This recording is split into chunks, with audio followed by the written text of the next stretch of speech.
Be grateful and tolerant.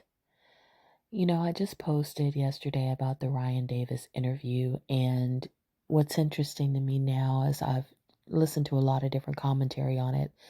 There's something that I haven't heard people say exactly the way that I'm going to say it.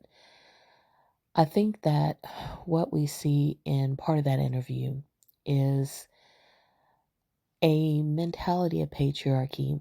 And I always thought that it showed up only in romantic relationships or in adult relationships, but it seems to be in this parent child relationship as well.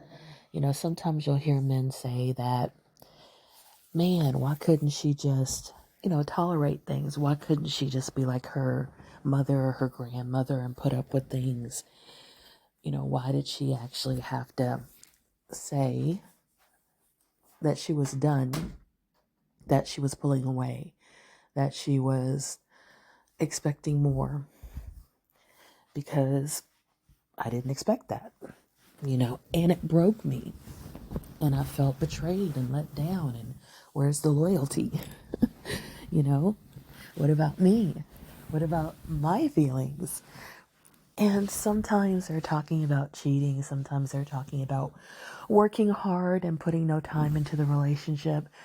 Sometimes they're just talking about not being very present or helpful, not carrying their share of relationship responsibilities.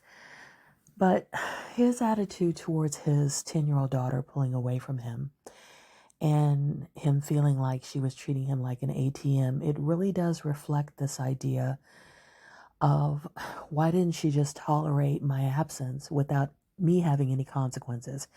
Why didn't she just feel grateful for when I was there? Why didn't she just feel grateful for the things that I gave her?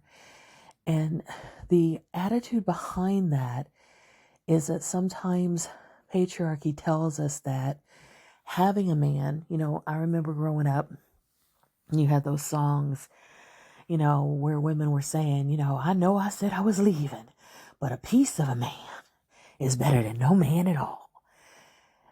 And that attitude of being grateful for a piece of a man, whether it's your father, whether it's your husband, whether it's your boyfriend, being better than no man at all, and you needing to be grateful and you needing to be tolerant so you can, quote, keep that man.